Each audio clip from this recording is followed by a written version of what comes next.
আসসালামু আলাইকুম রহমতুল্লাহ। আসসালাতু আসসালামু আলাইকা ইয়া রাসূলুল্লাহ ওয়া আলা আলিকা ওয়া আসহাবিকা ইয়া নূরাল্লাহ।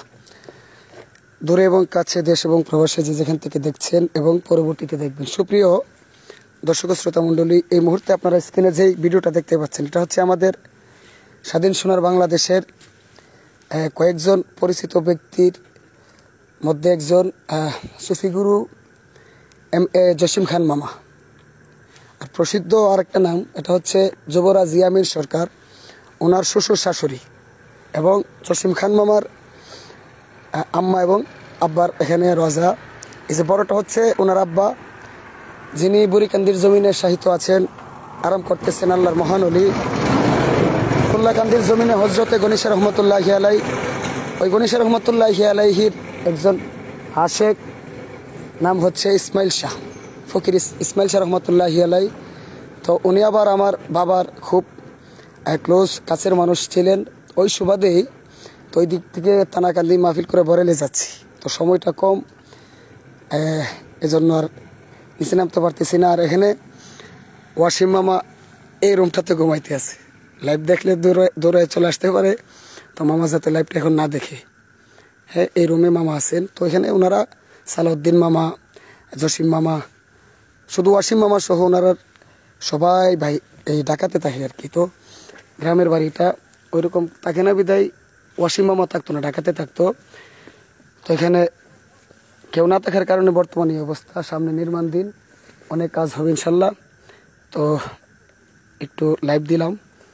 আর এর পাশে আপনারা দেখতে পাচ্ছেন, এটা হচ্ছে মেঘনা নদী, এটা মেঘনা। আর ওনাদের অনুষ্ঠানটা এই ইয়াটাতে হয়। তো আমি 2 বছর যাবৎ আসা হয়, তো আজকে এদিকে যাচ্ছি, নিচে নামতেছি না।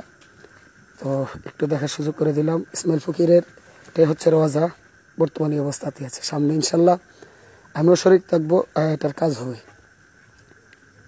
ইয়ামিন সরকার সাহেব প্রায় সময় একটা এতে বলে থাকেন, কৃষ্ণনগর ইসমাইল চান, তুমি ভক্তের জানেরই জান, তেলিনগর নানাশা, করি তোর নামের প্রশংসা, আহাচ্ছা আর সায়েদ শাহ, সুজন শাহ করে তোমার আশা, বিশ্বের আউলিয়া যত, নাম ধরে আর বলবো কত, দয়া করো দয়াল আল্লাহ, ডাকে তোমার এই বান্দা, সমস্ত প্রশংসায় আল্লাহ তোমার। এটা একটা। আর জসিম খান মামার একটা প্রসিদ্ধ, এটা হচ্ছে একটা সোনার মহিনা, সরি এতিম বানাইয়া রে গেল গেল এতিম বানাইয়া, তাহার মতো এমন বন্ধু ভবে আমি কই পাব খুঁজিয়া রে, দরদি গেলি এতিম বানাইয়া, যারে পাইতে সব চারিলাম, সে যদি যাইছে রে, সে বিনে কার কাছে কইব দুঃখ আমি, এই বব সংসারে রে, দরদি গেল এতিম বানাইয়া।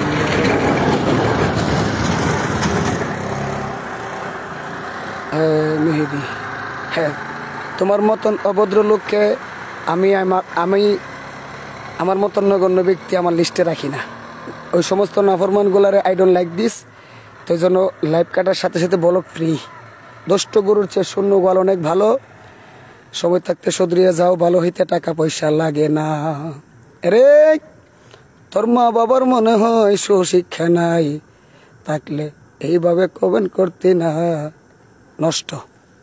যাই হোক, ইসমাইল শাহ এর রওজা, একটা হচ্ছে জসিম খান মামাদের বাড়ি, আর একটা হচ্ছে কৃষ্ণনগর ব্রিজ। তো ব্রিজটা আমরা একটু লাইভে দেখবো। তো গাড়ি রানিং অবস্থায় ব্রিজটা আমরা পার হচ্ছে ইনশাল্লাহ। মালিক যেন আসছে ব্যাপারে।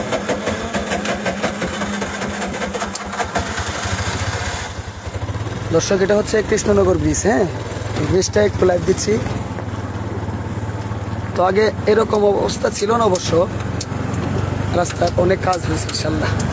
আমাদের বাংলাদেশ সরকার উনি রাস্তাঘাটের দিকে অনেক নজর দিয়েছিলেন, সেজন্য চলতে গিয়ে আমরা এখন বলতে পারি, যারা আলেমগণ আছে তারা বলতে পারে আর কি।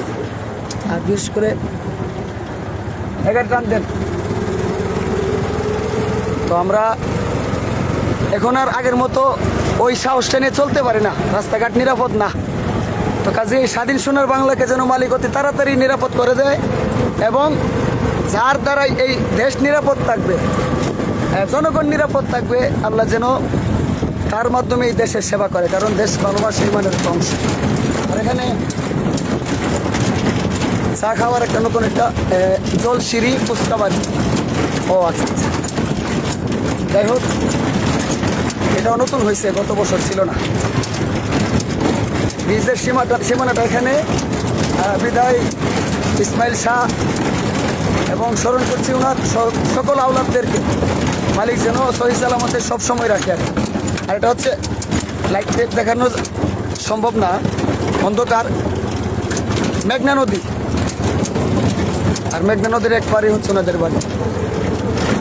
ও নদী রে তুই বাংলি আমার ঘর, তোর কিনারে থাকতাম তুই করলি আমায় পর, সকাল দুপুর সাজে। দীপু মাশাল্লাহ জাযাকাল্লাহ, কি অবস্থা? আজকে মৌলালী কনফারেন্স মনে হয়, ওখানে আসো কিনা? মনে হয় আসো, খেদমত চালিয়ে যাও ইনশাল্লাহ, মালিক দয়া করবে। যাই করি না কেন, ইন্নামাল আমালু বিন্নিয়ত, প্রত্যেকটা কর্ম তার নিয়তের উপরে নির্ভরশীল। তো নিয়ত যদি সহি হয় তাহলে ওই ব্যক্তিটা ধর্মের দিক দিয়া অনেক আগায় আছে। তো আমরা নামে মাত্র মুসলমান, ধর্মের কোনো স্বাদ প্রেম পরিপূর্ণ আমাদের মাঝে নাই। তো ধর্ম আছে, ধার্মিক নাই।